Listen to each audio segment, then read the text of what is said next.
নমস্কার। আমি ডক্টর অর্ণব কর্মকার। আমি associate professor of department of orthopaedics. আজকে যে প্রশ্নটা যে হাঁটু রিলেটেড প্রবলেম, তার মধ্যে সব থেকে কমন যেটা, তো মানুষের মধ্যে সব থেকে কমন আমরা পাই হাঁটুর ব্যথা, মানে পেইন, নি পেইন। এবং বয়স্ক মানুষরা, ওল্ড এজেড মানুষরা হাঁটু ব্যথা হওয়া, হাঁটু নিয়ে উঠতে নামতে না পারা, রেগুলার অ্যাক্টিভিটিস হাঁটা চলা করতে না পারা, বা একটু নিচু জায়গায় বসতে না পারা, তারপর দেখা যায় যে অনেক রকম ডিফর্মিটি বা হাঁটু বেঁকে যাওয়া। তো ব্যথা বা হাঁটুর ডিফর্মিটি এবং হাঁটু ভাঁজ করতে না পারা বা স্টিফনেস বা কোনো রকমের আড়ষ্ট ভাব হাঁটুর মধ্যে, এইগুলোই সব থেকে কমনেস্ট আমরা প্রবলেম পেশেন্টদের থেকে পাই। হাঁটু রিপ্লেসমেন্ট বলতে যেটা আমরা বুঝি নর্মালি, সেটা হচ্ছে যে হাঁটু পুরোটা রিপ্লেস করা। মানে আমি যদি বোঝাই যে হাঁটু আমাদের কিভাবে তৈরি হয়, তাহলে বলতে গেলে বলতে হয় যে হাঁটুর আমাদের ক্ষেত্রে দুটো জয়েন্ট থাকে, মানে দুটো হাড় থাকে। আমি যদি একটু দেখাতে পারি আপনাদের, যে হাঁটু আমাদের ক্ষেত্রে দুটো হাড় নিয়ে তৈরি হয়, ওপরে একটা হাড় থাকে, নিচে একটা হাড় থাকে। তো যখন হাঁটুর আর্থ্রাইটিস হয়, তো হাঁটুর এই পুরো জয়েন্টটাই ডিস্টার্ব হয়ে যায় বা ক্ষয়ে যায় বা খারাপ হয়ে যায়। তো এমতাবস্থায় আমরা কি করি, এই ওপরের হাড়ের পোর্শনটাও চেঞ্জ করে দিই, নিচের হাড়ের পোর্শনটাও চেঞ্জ করে দিই। এবং খুব ভালো করে দেখলে আপনারা বুঝতে পারবেন যে ওপরের যে হাড়টা আছে তার একটা সাইড, একটা আমরা বলি মিডিয়াল সাইড, একটা বলি ল্যাটারাল সাইড, মানে একটা ভেতরের দিক, একটা বাইরের দিক। তো এই নর্মাল নি রিপ্লেসমেন্ট মানে পুরো হাঁটুটা চেঞ্জ করা বোঝায়, যেটা আমরা খুব কমনলি করে থাকি সব মানুষদের ক্ষেত্রে, কারণ হাঁটু আর্থ্রাইটিসের ক্ষেত্রে পুরো হাঁটুটাই খারাপ হয়ে যায়।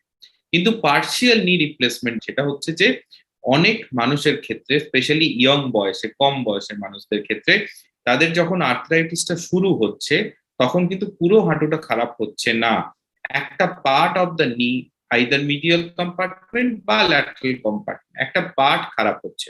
তো এখন আমরা মডার্ন ট্রিটমেন্টের ক্ষেত্রে আমরা বলছি যে শুধু যদি একটা পার্ট খারাপ হয়, তাহলে আমরা সেই পার্টটুকুকেই চেঞ্জ করব, সেই পার্টটাকেই রিপ্লেস করব। তো এরকম অবস্থায় আমরা এখন বলছি যে পার্শিয়াল নি রিপ্লেসমেন্ট বা ইউনিকন্ডাইলার নি রিপ্লেসমেন্ট। সেখানে আমরা একটা সাইড, মানে আইদার মিডিয়াল পার্ট বা ল্যাটারাল পার্ট, শুধুমাত্র সেই পার্টটাকেই রিপ্লেসমেন্ট করছি। নি রিপ্লেসমেন্ট করার মেইন ইন্ডিকেশন হচ্ছে আর্থ্রাইটিস, হাঁটুর আর্থ্রাইটিস বা হাঁটুর বাত বা হাঁটু ক্ষয়ে যাওয়া। এবার আর্থ্রাইটিস এর অনেক রকম স্টেজ থাকতে পারে, যেমন একদম শুরুর দিকে আমরা বলি স্টেজ 1 যখন শুরু হচ্ছে, সেখান থেকে আস্তে আস্তে স্টেজ 4 অব্দি যেতে পারে, যেখানে একদম হাঁটু নষ্ট হয়ে গেছে বা ক্ষয়ে গেছে।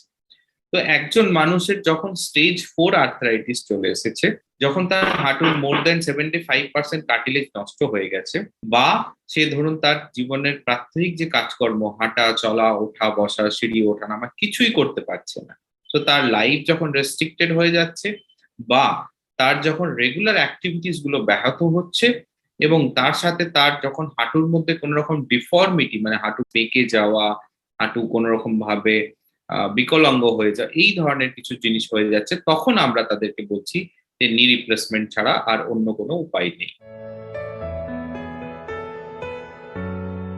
তো নি রিপ্লেসমেন্টের ক্ষেত্রে কোনো বয়সের আগে করা যাবে না বা পরে করা যাবে না, এরকম কোনো রুল নেই। মেনলি ইম্পর্টেন্ট হচ্ছে স্টেজিং অফ দ্য ডিজিজ, মানে কতটা তার হাঁটু ক্ষয়ে গেছে, কতটা হাঁটু নষ্ট হয়ে গেছে, এটা ইম্পর্টেন্ট। যদি স্টেজ 4 আর্থ্রাইটিস হয়ে যায়, তাহলে নি রিপ্লেসমেন্ট করতে হবে। এই ছাড়া কি কি প্রবলেম আছে ওনার, মানে কোনো মানুষ যদি তার রেগুলার অ্যাক্টিভিটি করতে না পারে, তার activity of daily living hampered হয়ে যায়, সে বাড়ির বাইরে থেকে বেরোতে না পারে, তখন কিন্তু আমরা বলি যে নি রিপ্লেসমেন্ট ছাড়া আর কোনো উপায় নেই। বেশিরভাগ ক্ষেত্রে আমাদের 55-60s এর মধ্যে করতে হলেও, অনেক মানুষ আছেন যাদের ক্ষেত্রে 40s-এও করতে হয়েছে, আবার অনেক মানুষ আছেন যাদের হয়তো 80 ইয়ার্স থেকে নি রিপ্লেসমেন্ট করতে হয়েছে। তাই এজ কোনো একটা রুল নয় নি রিপ্লেসমেন্ট করার ক্ষেত্রে। নি রিপ্লেসমেন্ট সার্জারি অ্যাকচুয়ালি, যেটা সবাই জানেন বা শুনে এসছেন, সবার মনে একটা ভীতি আছে যে এটা বোধহয় খুব কষ্টকর, খুব ব্যথা হয়, কিন্তু অ্যাকচুয়ালি তা নয়। এখন আমরা অনেক রকম মোডালিটিস নিই, যেমন অপারেশনের আগে থেকে অপারেশন প্ল্যান করে তার 7 ডেজ আগে থেকে কিছু মেডিসিন চালু করি যাতে তার ব্যথা কম হয়, এবং যে ধরনের অ্যানাস্থেশিয়া দেওয়া হয়, মানে স্পাইনাল অ্যানাস্থেশিয়া বা এপিডুরাল অ্যানাস্থেশিয়া, তার সাথে কিছু নার্ভ ব্লকস করা হয় ইনজেকশন দিয়ে, যাতে কি হয় অপারেশনের পরে 2 থেকে 3 দিন ব্যথা খুব কম থাকে। এবং এছাড়াও অনেক রকম ট্রান্সডার্মাল প্যাচ বা অপারেশন করার সময়, রিপ্লেসমেন্ট করার সময় আমরা হাঁটুর মধ্যে বিভিন্ন রকম ইনজেকশন দিয়ে দিই, যার ফলে কিন্তু ব্যথা যন্ত্রণা অনেক কম থাকে। এবার আগের তুলনায় এখন কিন্তু নি replacement surgery almost painless surgery পথে আমরা আনতে পেরেছি, সক্ষম হয়েছি। এবং সেই কারণেই নি রিপ্লেসমেন্ট সার্জারি করার পরের দিনই কিন্তু আমরা পেশেন্টদেরকে দাঁড় করাতে পারি বা হাঁটাতে পারি। তাই এটা নিয়ে এখন একদমই ভয় পাওয়ার কিছু নেই। ব্যথা যন্ত্রণা যেটা হয় একটা অপারেশন, সেটা কন্ট্রোল করার বা সেটাকে কমিয়ে রাখার জন্য অনেক রকম উপায় এখন আমাদের কাছে আছে। নি রিপ্লেসমেন্ট সার্জারি হওয়ার পর আমরা যেরকম 48 আওয়ার্স থেকে মোটামুটি পেশেন্টকে হাঁটাই উইথ সাপোর্ট। তারপরে পেশেন্টরা আস্তে আস্তে আস্তে আস্তে ফিজিওথেরাপি, এক্সারসাইজ এগুলো আমরা তাদেরকে অ্যাডভাইস করি। মোটামুটি দেখা যায় যে 2 উইকস এর পর থেকে পেশেন্টরা নিজেরাই হাঁটা চলা করতে পারেন। তারপর ব্যায়াম করে হাঁটু ভাঁজ হতে 6 to 8 উইকসে পেশেন্টদেরকে আমরা বাড়ির বাইরে বেরোনোর জন্য অ্যালাউ করি এবং সিঁড়ি ওঠা নামা এইগুলো আমরা অ্যালাউ করি। অ্যাভারেজ টাইম যদি আমরা বলি যে 3 মান্থস এর কাছে 50% ফিটনেস লেভেল পেশেন্ট কিন্তু আগের মতো ফিরে পায়। অ্যারাউন্ড 1 বছরের মধ্যে কিন্তু 80 to 90% ফিটনেস লেভেল পেশেন্টরা ফিরে পায়।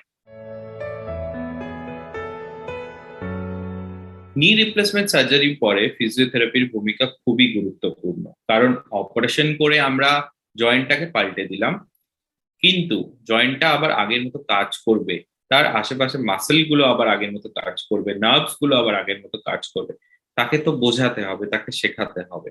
এখানেই হচ্ছে ফিজিওথেরাপির রোল। ফিজিওথেরাপি জয়েন্টটাকে নমনীয় করে তোলে, ফ্লেক্সিবল করে তোলে এবং জয়েন্টের আশপাশে যে মাসেল, যেগুলো হয়তো অপারেশনের সময় কাটা পড়ে আবার সেলাই হয়, সেগুলোর যে স্ট্রেংথ বা আগের মতো যে কর্মক্ষমতা, সেটা ফিরিয়ে আনতে সাহায্য করে। তাই ফিজিওথেরাপি কিন্তু ভেরি ভেরি ইম্পর্টেন্ট। 2-3টে জিনিসই আমরা বারণ করি। একটা হচ্ছে ক্রস লেগ সিটিং, মানে বাবু হয়ে বসা। এই জিনিসটা আমরা করতে বারণ করি। আর মেঝেতে বসা মানে স্কোয়াটিং করা। এই 2টো জিনিস আমরা নরমাল একজন মানুষের জন্য বারণ করি।